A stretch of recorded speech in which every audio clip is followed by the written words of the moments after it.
Hello and welcome to the Armenian News Network Groong Week in Review for August 10, 2025.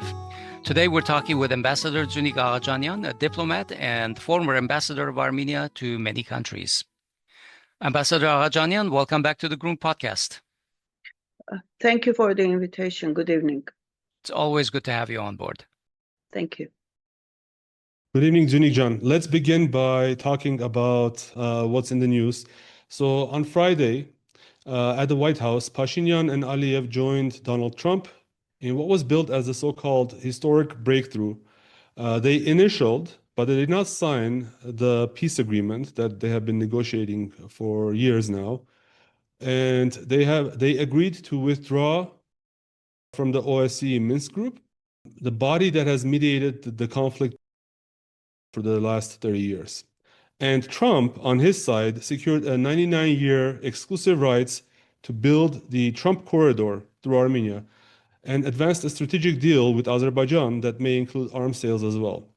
So for our listeners, I also want to include, I'm sure that Dziunik, you will cover as well, that the arrangement omitted any provisions for the return of Armenian POWs from Baku and hostages.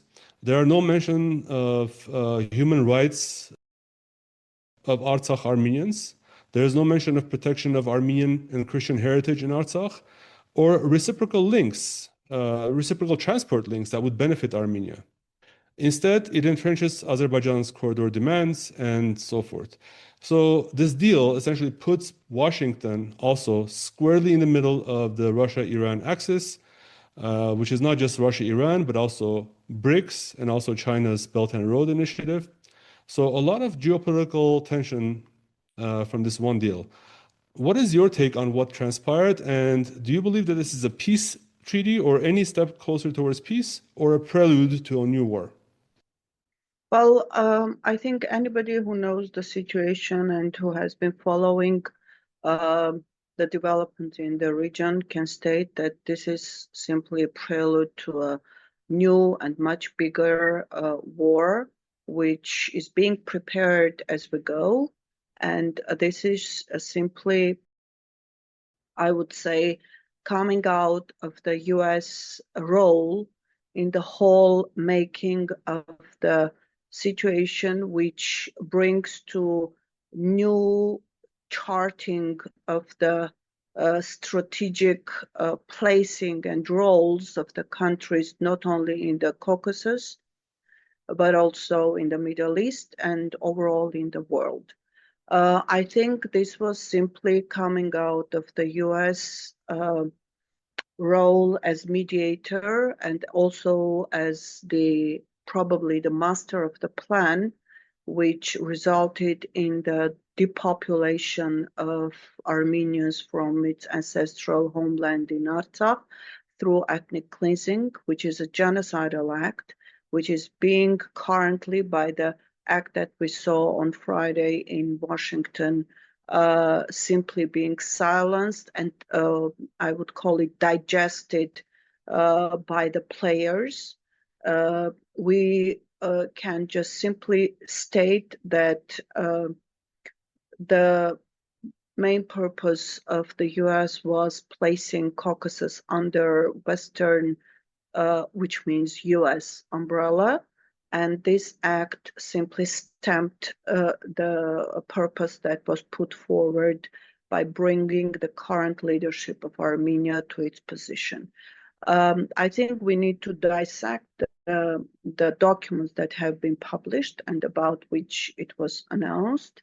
But the thing is that I don't trust any positive development coming out of the current documents, and also we didn't see anything in detail about this 99-year lease, and we know that the devil is in details. We have yet to see the document covering all the details, and I think this is just the beginning of much worse and negative developments in the region. Overall, what you saw in Washington, D.C. with all those pomp and circumstance by Trump, is there any benefit for Armenia from a perspective of just Armenia's interests? that happened in the last, let's say, week, either in Washington itself or even before or after? I don't see any benefit coming from the document and the way it was played out, which shows the rush in the playing out and signing something to present to all sides. And in that sense, we need to kind of dissect what we saw on Friday. So Armenia didn't get anything. Armenia lost in that particular position because Armenia was put there as a sacrificial goat by an unlawful act of this 99-year lease of territory, which is unprecedented and goes against the constitution. What the prime minister got was kind of a document initial that he would play out as a winning card in the coming elections, trying to persuade the Armenian population that he has brought peace and he has brought sovereignty, independence to Armenia, which is something that goes beyond any rational thinking.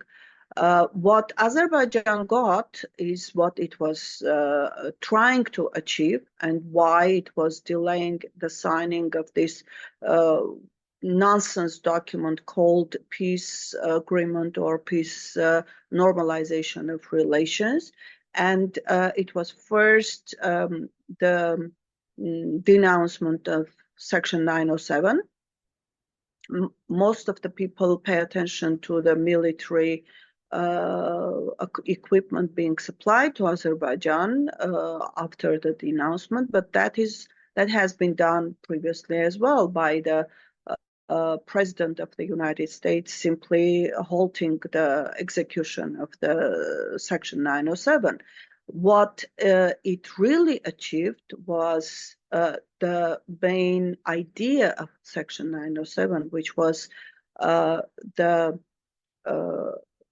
non-aggressive behavior of Azerbaijan against Armenia and Nagorno-Karabakh. So it was also going towards denouncement of Nagorno-Karabakh and the rights of the people of Artsakh towards any possible further and future action that would demand the return of Armenians to Artsakh. So it is also in the sense of deleting anything related to Nagorno-Karabakh, to the conflict, to the decisions and resolutions adopted that would be actually put in action anytime that the US would like to use force or use persuasion to get something moving in that respect. So Aliyev achieved his goal of one more resolution that refers to Nagorno-Karabakh, that refers to its aggression, to be deleted from the scene, and any further and future action would demand extensive efforts from Armenian US Congress people to put forward. It wouldn't be easy. So also Aliyev freed his own hands from any possible sanctions that would derive from Section 907. So this is the main purpose of his insistence of getting rid of Section 907. What Aliyev also got was this transit possibility under the US, so-called US, surveillance, control. We don't know yet what form it will take. But one thing that bothers me is this 99-year thing, which, as I said, already is unlawful, illegal, and goes against the Constitution. Also, it refers to a third party participating in the deal. We don't know what kind of third party it is, and I assume it is the EU with its possible 2.6 billion financing that it promised in 2021 that will come in to finance the construction of this road and railroad. What purpose it would serve? It definitely wouldn't bring any benefit to Armenia, because that 42-kilometer does nothing to Armenia, to Armenia's transportation and deblockading of the whole communication lines. And we don't see any possible mechanism or structure. It wasn't announced. It is just a wishful thinking that is being presented by our so-called prime minister and his team, but we have seen the same language in November 9 document. We didn't see any action following it, and I know Azerbaijan and Turkey would never agree to anything that would actually bring economic benefit to Armenia, which would mean strengthening of Armenia's position in the world and strengthening Armenia's demands of further action of any possible use of force and kind of retribution come as a result of Azerbaijani's action. In the document that was released today, we see a general paragraph about non-discrimination, etc., etc. I would love to see Azerbaijan deleting 30 years of its anti-Armenian rhetoric, textbooks, and generations being raised in Azerbaijan with anti-Armenian rhetoric, and Armenians being presented as the sole enemy of Azerbaijan, and actually the nation building of Azerbaijan is being based on anti-Armenian rhetoric and hatred.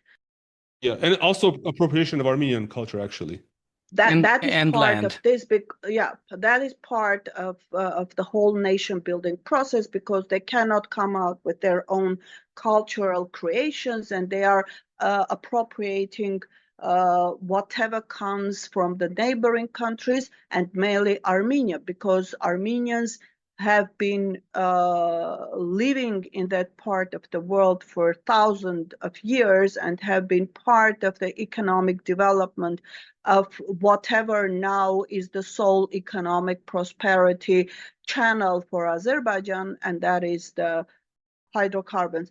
And Armenians have been in the making of the industry that now is filling the coffers of Azerbaijani leaders and also the elite. So I think what we saw there, to summarize, was Azerbaijan getting its wishes done, which means the OSCE Minsk Group being denounced, which refers also to Nagorno-Karabakh conflict being deleted from the current political landscape. The same goes with Section 907, because, as I said, the US has never had a problem supplying Azerbaijan with military equipment despite the existence of Section 907. But it refers to Nagorno-Karabakh conflict and Azerbaijani's aggression against the Armenians. Also, another thing that Aliyev got, the third main thing, that it got promise of the railroad and the road eventually being built to connect the southern parts of Azerbaijan to Nakhichevan. So this is in a nutshell the gain of the win situation for Azerbaijan. Armenia lost everything. Prime Minister got a document, a paper that was signed, and a beautiful picture to be presented. Yeah, to be presented. Not even signed. Well, initialed also they signed, but it's not as a peace agreement. And Trump got his name over something that was charted and planned long before he came to power, but he put his name on it. He put his name on it, but also he got a promise of the two so-called leaders presenting him for the Nobel Peace Prize. I think he has some empty line in his CV that he wants to be filled, and he does everything to have it done. But what they didn't say is that this is in preparation for the coming actions against Iran, in preparation for the coming actions against Russia, and eventually against China. So I actually want to drill down into the so-called peace treaty. As you said, there were a number of documents that were signed or initialed. So the main peace treaty was only initialed, but it was claimed to be now like it's happened already. But we know that Azerbaijan has a number of preconditions, such as changing the constitution, before it even signs the peace treaty. So to me, it seems like Armenians didn't even get a peace treaty out of this. Knowing like the mathematics involved in referendum polling, and being able to gather like 700,000 people into the polling stations and having them all vote unanimously that we're going to change the constitution, how difficult that is. Like, I don't even think that Azerbaijan has the intention of signing this peace treaty with Armenia. What is your take? Do you agree with that or not? Of course, so as called peace treaty has nothing to do with peace. It is not a peace treaty. It could be called something for normalization of relations, but it's not a peace treaty. It doesn't refer to any outstanding issue. And whatever it refers to is in general terms, which means that when it comes to the actual implementation, every single element of it has to be worked out in detail, and that's where we see Azerbaijan playing its upper game. Azerbaijan doesn't have any intention of signing anything. Just they gave Pashinyan a paper to go for elections and present as a winning card, which it in reality is not, and that's the whole thing. He needs to have something to present to the population, and this whole play was the scene was put forward simply to give him this paper and to give Azerbaijan to get what he was promised to get in a kind of a formal, nice way with the U.S. Supposed guarantee over the implementation. I have never heard a phone call being a guarantee, but we see very extraordinary situations when it comes to Armenia. We have binocular security providers on our borders, and we have a phone call security guarantor sitting several thousand miles away from Armenia. And this is just, I would just simply say ridiculous. It is just the population of Armenia is being taken as stupid to support and supply their own purposes and goals. But I don't think Armenian, at least the people who know the situation, take it at its face. This is just nonsense. This is just a frame, a golden frame, being put there to support the plan and the that they have, and to coming developments that they are planning to have in the region. Right. So we haven't even discussed the content of the peace treaty, which we know that Azerbaijan doesn't want to sign. But just to entertain our listeners, because I'm sure that there are going to be some analysts that focus, paragraph by paragraph into the peace treaty. One of the articles in the peace treaty talked about battling separatism and so forth, and extremism. As far as I know, Azerbaijan is the only country in the world that does not allow people to enter its country based on their nationality, based on their ethnic origin, rather than not even like citizenship of different countries. We know that anyone who the IAN or YN last name gets banned from Azerbaijan. You talked about the hatred, but that point in the peace treaty or the text of the peace treaty that hasn't been signed. Do you believe that if someone brings up in the future the word Artsakh, or talks, or maybe even a party like the ARF, which part of its platform talks about the deoccupation of Artsakh, Do you believe that in the future this could be used to even ban political parties and silence any dissent from opposition forces? Well, with this government, it is quite possible. With a nationally oriented Armenian government, not. And no proper Armenian government would play the kind of game that this particular current government is doing. Now they have already banned the word Artsakh. They don't use it. They hardly any pronounce the word Nagorno-Karabakh, and they have even banned speaking about the rights of Armenians from Artsakh. They have promised the current Azerbaijani leadership that they would never even refer to any right of return. And we saw in the recent PASE resolution, they didn't support the proposal from the opposition parliamentarians from Armenia to have resolution about the right of return of Armenians to their homeland in Artsakh. So this is already in place.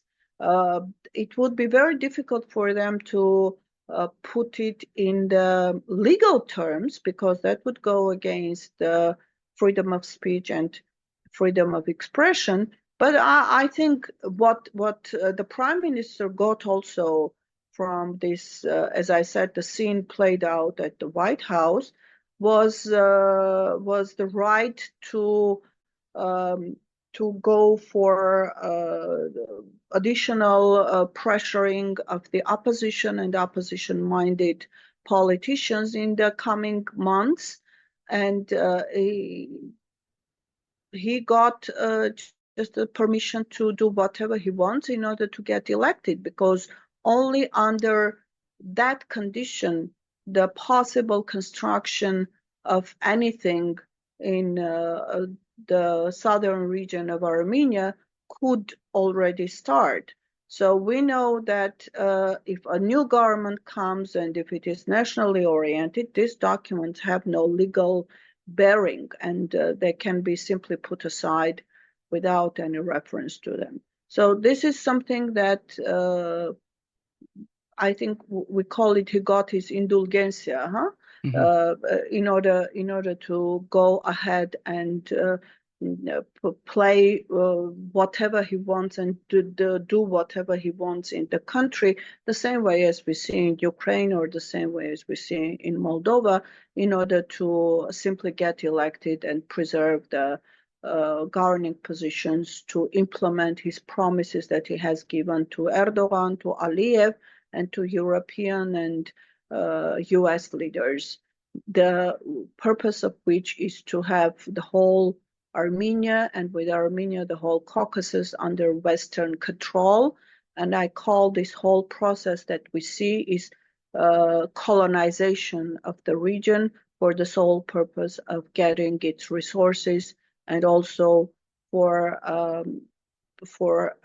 deconstructing the role that Russia and Iran have played in the region.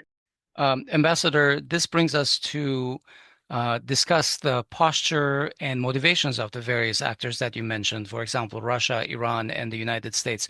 First of all, let's take up what the motivation of the United States is. I mean, up until 2 or 3 weeks ago, it seemed like candidate Trump, now President Trump, had completely forgotten about the South Caucasus. This was not an area of his interest. And then suddenly his ambassador to Turkey, Tom Barrack, floated the idea of this 99-year lease. And suddenly, a few weeks later, it's becoming something that people are inking, let's say, where they are, trying to sign an agreement about this. What is the U.S. motivation on this project? We thought when Trump came to power the second time that he was more interested in disengaging from these United States forever wars, not trying to get into other people's affairs. And yet this engagement with the so-called Zangezur corridor, now people are trying to call it basically the Trump route, directly puts them in the crosshairs of Iran and Russia in their north and south corridor. So what's the motivation here? Is this possibly a second phase of a different conflict? Let's be frank. U.S. has never been out of mediation of the conflict. It has been the backstage mediator. In 2022, in September, we saw mediation in Washington. Well, of course, it's also one of the OSCE Minsk Group co-chairs, so it's but always it been part wasn't of it. yeah, but I mean that it has the last several years when we thought that Minsk Group has at least halted its activities. The US was the one that was the mastermind of the mediation. Sometimes it was passing it to the European stage in order not to create a very acute reaction from Russia or Iran with a nice presentation of move towards European principles and values. And under this guise, going for the actual, we saw depopulation of Armenians from Artsakh.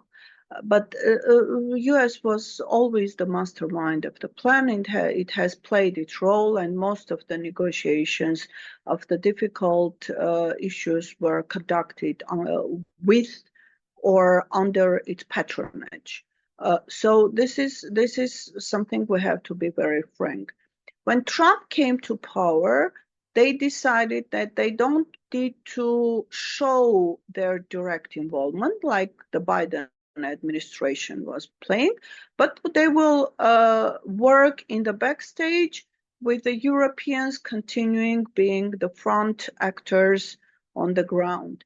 But now when Trump sees that he has failed in the Ukraine-Russia conflict of coming out any kind of a positive thing that he could present for the purpose of getting his Nobel Peace Prize. Also, he failed in the Israeli-Palestinian. It's a disaster.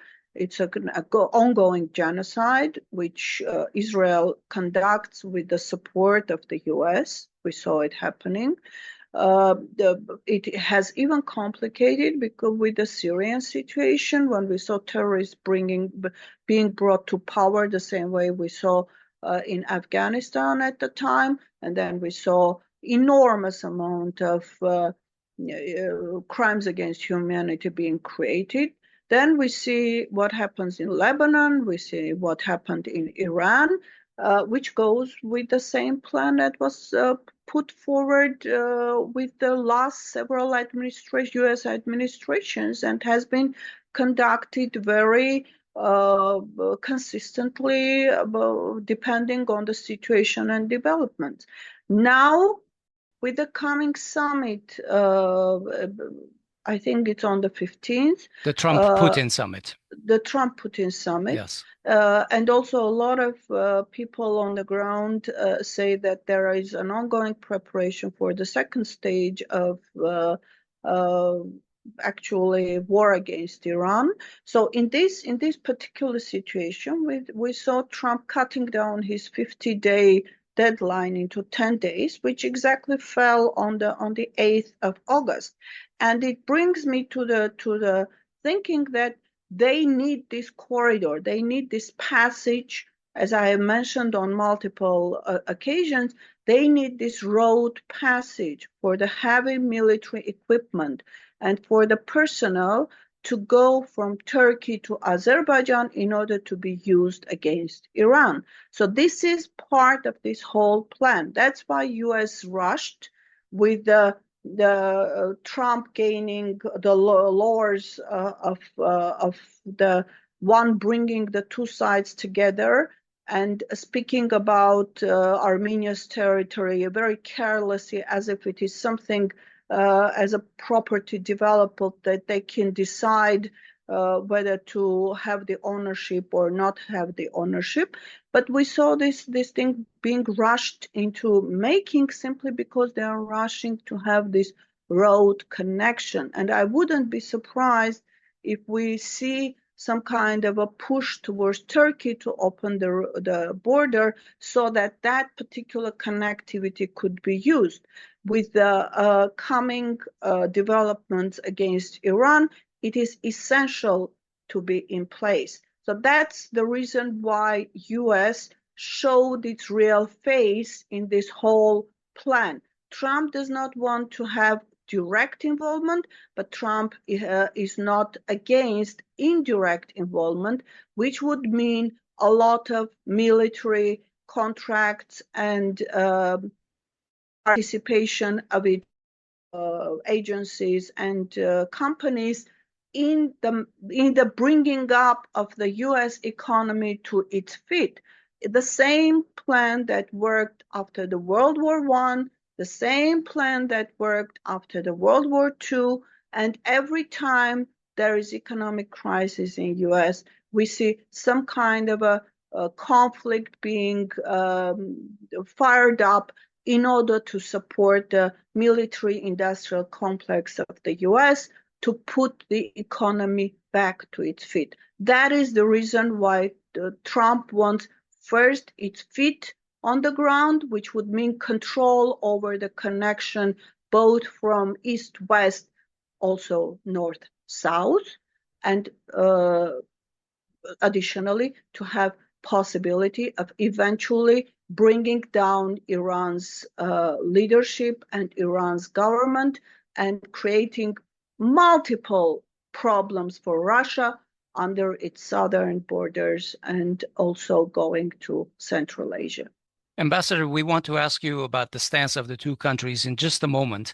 But when you mentioned the North-South and sovereignty over the land and everything, I just want to ask a somewhat provocative question based on what Pashinyan has said. He likened the outsourcing of the management of the Trump route to essentially the outsourcing of the management of Zvartnots Airport. And he said they're basically the same thing because they're being managed by a third party. But of course, if you look at Zvartnots Airport, all of the customs officers are Armenian government officers. The border officers, the custom officers. Yeah. So is this a fair comparison to compare the management of Zvartnots to the Trump route? No. And here's the provocative part. Let's say these agreements are all signed and everything, and one day Aliyev wants to drive by presidential convoy to Nakhichevan. He doesn't want to fly, he wants to drive through. Of course, he'd have to pass through Armenia. So would this convoy be stopped for customs clearance by Armenians? And would Aliyev actually see any Armenians on his way to Nakhichevan? Actually, Azerbaijani analysts have even brought up the point that criminals like Ramil Safarov That's right. be able to go unimpeded on this corridor. Well, as I said, we don't have any details. Any comparison to any management agreement of any company in Armenia has no relevance or bearing to what is being presented. First, having different private companies manage certain situation or certain areas of utility infrastructure, it's one thing, and it's being done entirely under Armenian jurisdiction. Whereas this so-called Trump route, we have no idea what kind of details have been negotiated. Even the fact that they pronounced that Armenia would get 30% of the benefit, I don't know what the rest will get. Who will be the rest that will be getting the benefits? What will be the composition of the remaining 70%? Which are the conditions that the people or the cargo crossing Armenia's border, which would be put there? So there are a lot of questions people were asking, and none of these questions have been answered by the Prime Minister, which tried to actually laugh about it in his interview by trying to compare it to different situations, like if there is a fire on the road, what and how it will be acted. These are legitimate questions, and this refers to control and jurisdiction. This refers to security of the area. This refers to access of Armenian citizens to their own land and own area that is simply being, they call it, managed or controlled. These are two different words. And the management or control has to have an open understanding of what is being put there and agreement from the Armenian population that it doesn't go against its rights and its laws. So this is something that brings a lot of questions. I don't think we'll see any revelation with this current government. We will see something on the ground being implemented, after which some kind of a theoretical explanation being given to Armenians or change of Armenian legislation in order to satisfy what has already been put in place on the ground. We talked about it, that this corridor may affect Iran. For instance, we don't know how Armenia's traffic with Iran will be organized given this corridor. The official reaction from Iran, some of it was quite strong, but it was also mixed. For instance, General Yadollah Javani from the IRGC, the Iranian Revolutionary Guard Corps, he's a political deputy, said that this is an even bigger mistake than Zelensky's mistake. Because, I mean, it's logical. With Zelensky, he has just Russia to worry about. Now Armenia would have to worry about both Russia and Iran, two major military powers, getting pissed off about this. Ali Akbar Velayati, a senior advisor to the leader of the Islamic Revolution, Ayatollah Sayyid Ali Khamenei, said that Iran will block this corridor no matter what Russia does. But, here's the but, Pezeshkian. He says that, our red lines haven't been violated. Our only sort of concern is that an American company is going to do this. And the Iranian Ministry of Foreign Affairs also echoed this, saying that, and I'm quoting, "So far, our principled positions have been respected, but the possible presence of an American company is a cause of concern." What can be expected from Iran? Will they accept this eventually?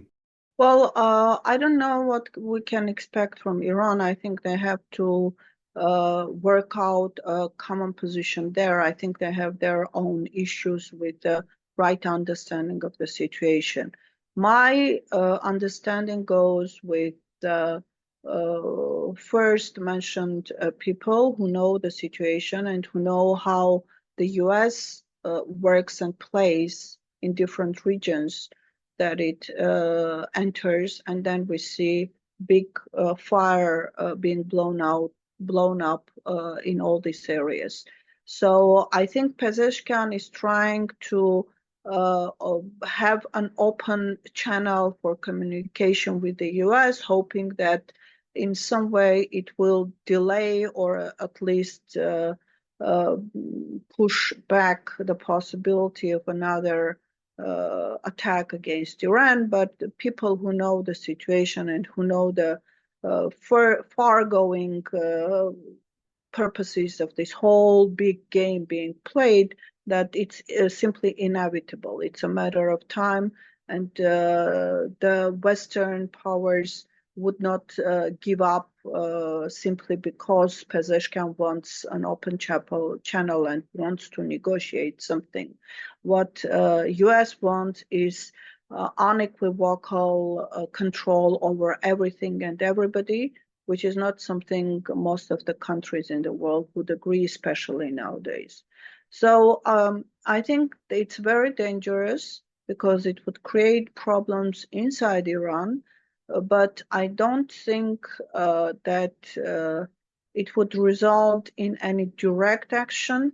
But one thing, they are making a mistake, and I think some people there have warned and even expressed that they are afraid that they have been lied by our prime minister, and it's something that they don't want to believe, but it's a reality. He's a walking liar, and we have seen that on an everyday basis. Ambassador, according to Velayati, the Armenian people are against the corridor project because they believe it would lead to the collapse of their country. And then he also noted that Pashinyan had stated during his previous visits to Tehran that the corridor construction project has disadvantages and had expressed his position against it. So given everything that's transpiring, how much trust do you believe that Tehran has in Nikol Pashinyan after all these years of supposedly pivoting to the West, and now there's this American issue coming to a Trump route, etc.? Well, I would say the majority of the leaders in Iran do not trust any word that comes out from Pashinyan or his national security secretary, who has been recently very frequently going to Iran in order to, we call it, to put a soft pillow under their head or to get their agreement for the opening of this route.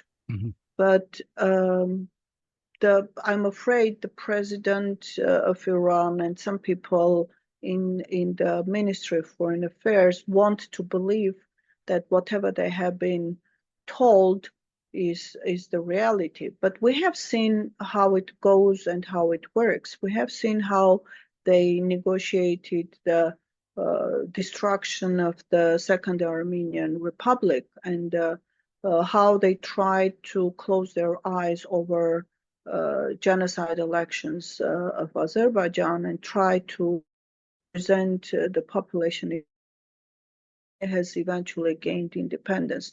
So this is something that those who think in real terms, they understand what is going. They know that you cannot trust any promises coming neither from the US or from European leaders, because the next minute they would just turn their backs to you and do whatever they have thought they could do if you don't agree or if you pursue your own national interest. This is a normal behavior that we have to take into consideration. And if you are coming from the weak standpoint, you are not taken even into consideration. And I think that the Iranian president's stance is very weak, and that's why he will be simply discarded, whereas it will damage the joint efforts in their own country to prepare the country for the upcoming, I would say, very negative developments, which would also entail, if the plan of the Trump route comes into fruition in whatever form, it would entail also land attack on Iran from its northern borders. Okay. The Russian response has been rather puzzling as well. It's been very diplomatic and, of course, supportive of any kind of a peace between Armenia and Azerbaijan. Now, what I was puzzled about is that this August 8th Trump-Pashinyan-Aliyev trilateral agreement seems to cross the trilateral agreement between Putin and Pashinyan and Aliyev, which was signed in November of 2020.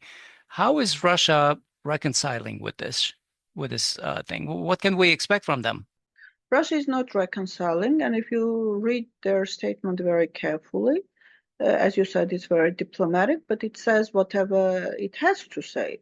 The thing is that nobody in the world could speak against peace, and if the two parties present it as a peace deal, you have diplomatically to kind of welcome it, at least. But what emphasized is that they are considering the agreement reached between 2020 and 2022 as the basis and the framework under which any possible lasting peace could be achieved in the region, and which would also entail opening of all communication lines without any restriction, also preserving and protecting the rights of Armenians over their own homeland. So this is something that is not pronounced, but it is being referred to by stating the framework of the agreements reached in trilateral format under the Russian mediation.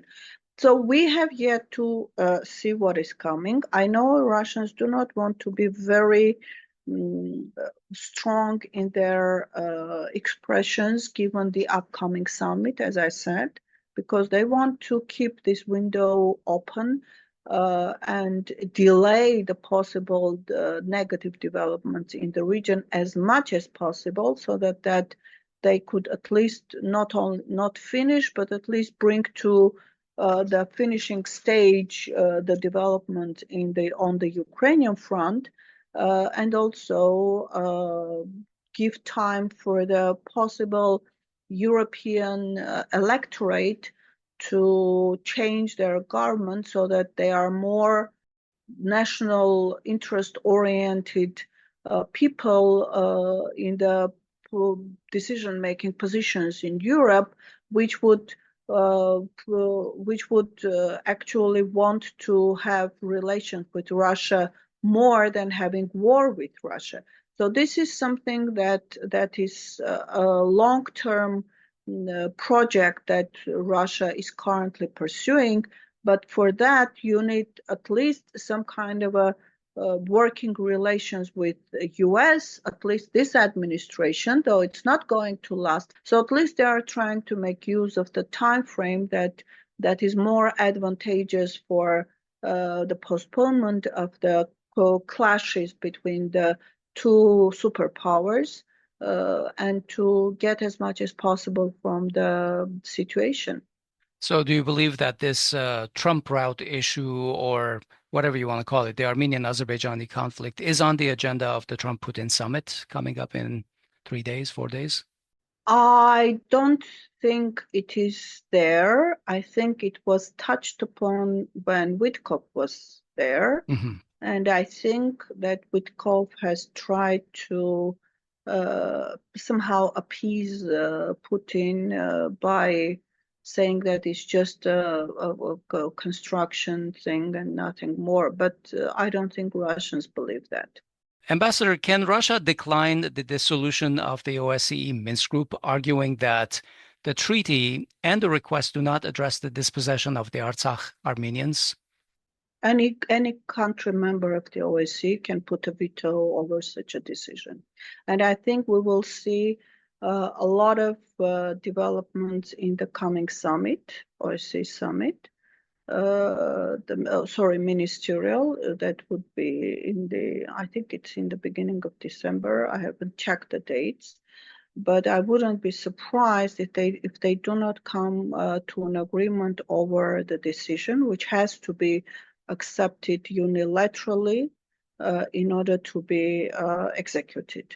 So I don't doubt that the Europeans will work under the US leadership like a chorus, echoing what the US has said and echoing because they have been also the ones pushing for it.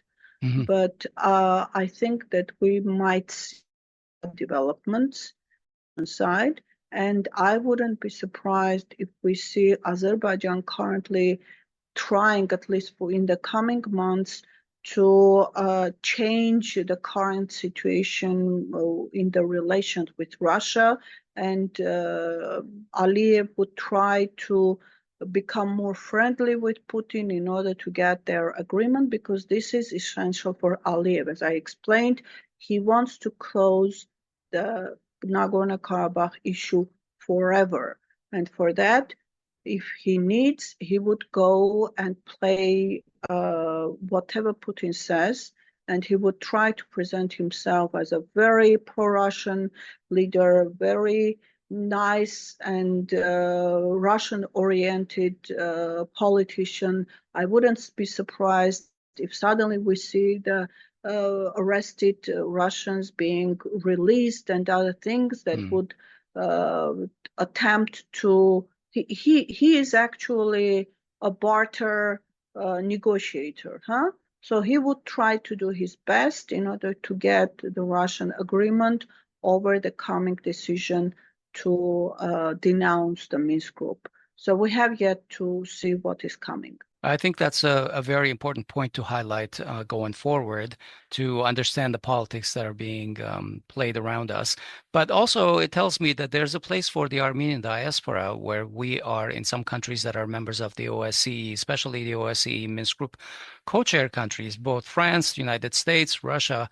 The Armenian diaspora could request their government representatives to not agree to the dissolution until the issue of the human rights of the Artsakh Armenians are addressed as well. Because the Minsk Group was tasked actually to deal with the Nagorno-Karabakh issue that was the conflict between Armenia and Azerbaijan. And yes, if Armenia and Azerbaijan are saying that they don't have any demands on each other, there's still the issue of the dispossession, the ethnic cleansing of the Armenians that's outstanding, right? That to me has not been resolved. Let's be honest with the OSCE. OSCE is composed of the Western Bloc. It's member European countries plus US, the four CIS countries. Yes. And CIS countries.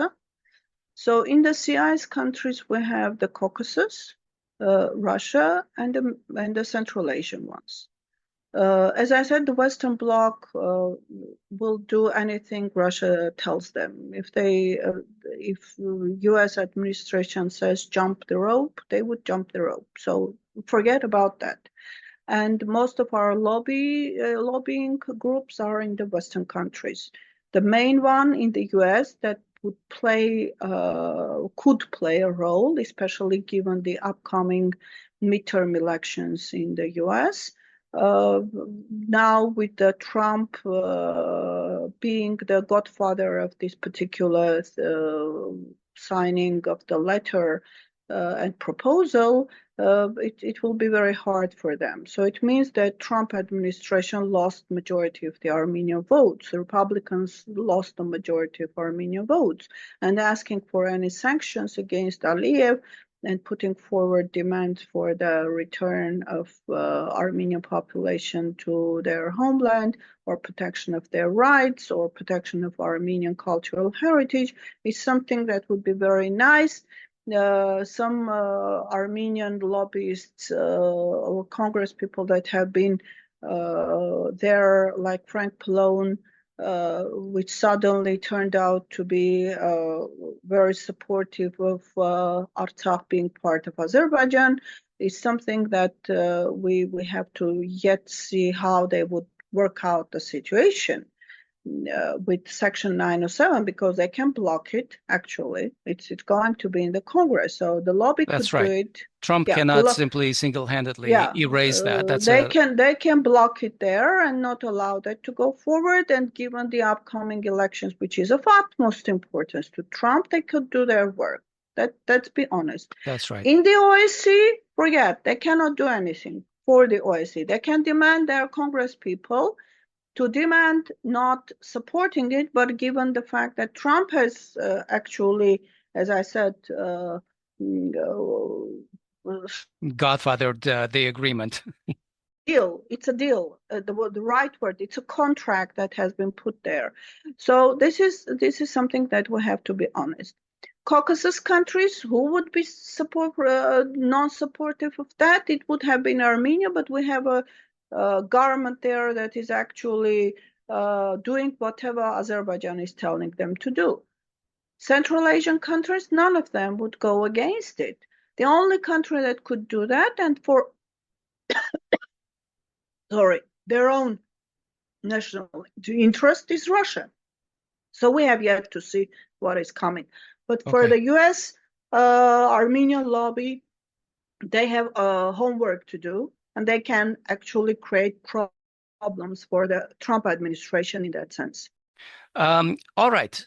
For the sake of time, I'm going to wrap this up because I know that both Hovik and I have a lot more questions, but we're running out of time.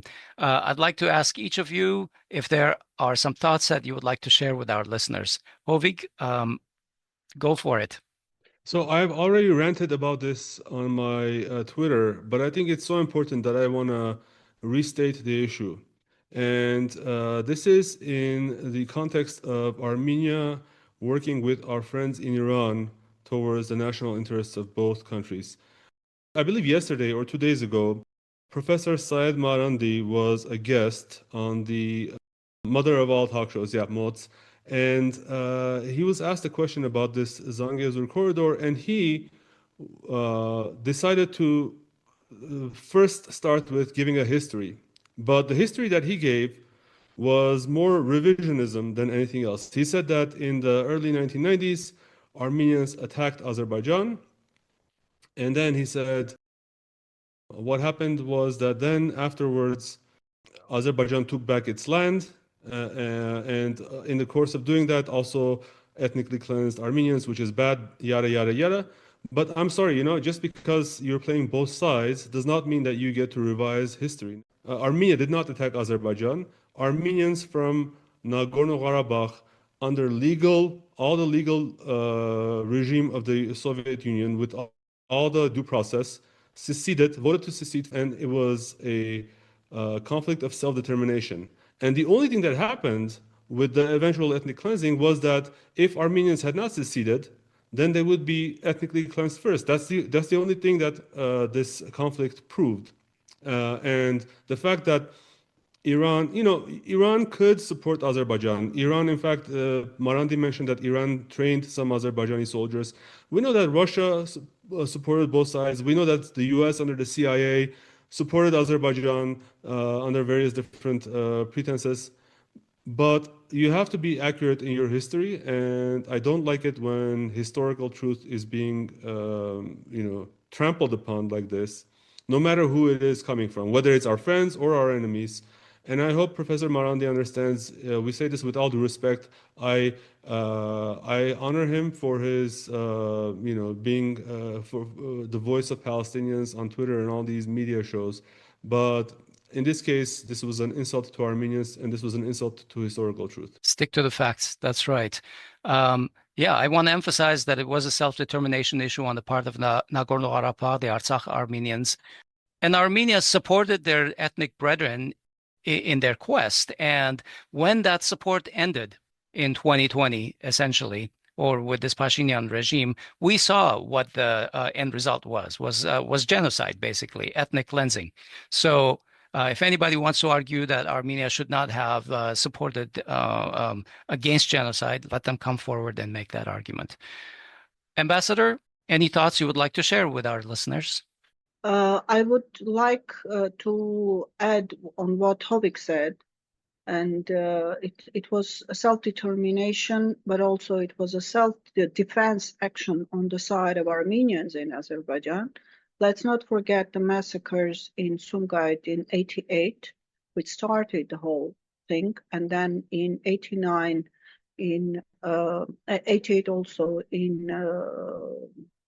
Kirovabad, Ganzak, and also in 1990 in Baku, where the first time ever Soviet army was forced to get involved in order to save the Armenian population from massacres.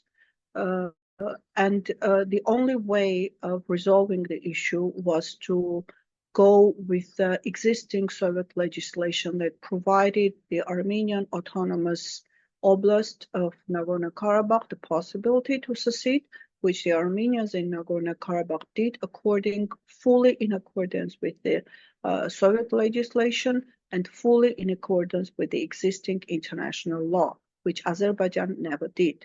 Nagorno-Karabakh, unlike Azerbaijan, exercised all the Soviet legislation to the letter, which Azerbaijan never did. And Azerbaijan simply gained independence. For the first time, it got international recognition only after dissolution of the Soviet Union. And these people who tend to just put water in the revisionist stance of Azerbaijan in order to create justification for their own genocidal actions and their own aggression against not only Armenia, but also Nagorno-Karabakh Republic, I think they are playing a very bad role in legalizing Azerbaijani actions without even realizing that they are actually becoming a party in that sense to the illegal and criminal actions of that government. As for the U.S. involvement, I think it was very that this scene that was played out in White House was on the day when there was commemoration of the 80th anniversary of the atomic bombs that were August 6 and August 9 for Hiroshima and Nagasaki. For Hiroshima and Nagasaki. And the thing that was going in my mind that there is no remorse actually from the American side. And we see the same handwriting over and over and over again with the US, different administrations that came to power after that, that they thought that they are the only ones that are allowed in the world to bring destruction to different countries, be it Vietnam, be it Iraq, be it Iran recently. And I think you can go on with the list. I think there was a research done and a list that shows that there was not a single year in the world after the Second World War that the US was not involved in any kind of a military action or war in any part of the world. So what I'm afraid, and it was playing out in my head, that this is, as we mentioned in the beginning, that this is a prelude to a much bigger and much devastating war that we will be seeing being played out in our region with far-reaching vectors towards Iran and towards Russia and further towards China. So we are at the doorstep of a bigger, greater war and devastation and disaster that will be coming. And we have to do our job at home not to allow whatever is being initialed in that particular place to be implemented in full, or at least to put certain safeguards not to have Armenia involved in any kind of military action, or to have Armenia become as the platform for those actions. I share your concern, but we're going to leave it there for today. Thank you so much, Ambassador Aghajanian, for joining us. I appreciate your time, analysis of the situation, sober analysis. Thank you. Welcome. That was our Week in Review, recorded on August 11, 2025. We've been talking with Ms. Dziunik Aghajanian, who has served Armenia through the ranks of the Ministry of Foreign Affairs, and most recently as a diplomat, as Armenia's ambassador to such countries as the Netherlands, Malaysia, and Indonesia. She received her education at Yerevan State University, Columbia University in New York, and Uppsala University in Sweden. For more information, you can go to our show notes. That's at podcasts.groong.org/episode number and check out all these things. You can also check out all the links. We're including the links to the full text of the treaty as published by the Ministry of Foreign Affairs. It'll be on that page. And people, don't forget, so I was on Spotify a few days ago and I searched for Armenia. And the first thing it brought up was this foreign-funded news channel.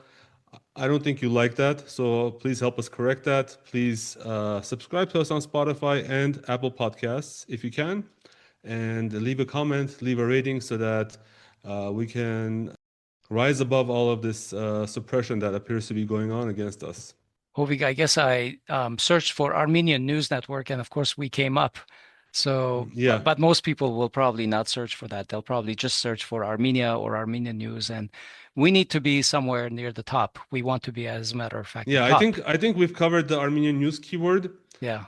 maybe we're doing something wrong in terms of SEO. So if you have any feedback, please add that to the comments as well. And I know you're talking about the Apple Podcasts and Substack and Spotify. Mine is Substack. I really like our Substack channel. I think that channel really is a great channel for publishing. We publish obviously our videos, our audios. We publish our cartoons and things like that. So subscribe over there and promote us. Share the shows. It's very important. If you share the shows, a bunch of your friends are going to see it.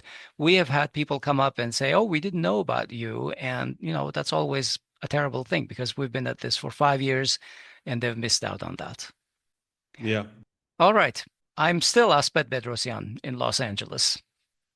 And I'm still Hovik Manucharyan. I'm currently in Gavar, Armenia. We're taking refuge from the hot weather that is plaguing Yerevan. And it's very nice weather right now here in Gavar, so I'm really happy. Same old two guys, still at it. Yes. Talk to you later. Bye-bye. Take care.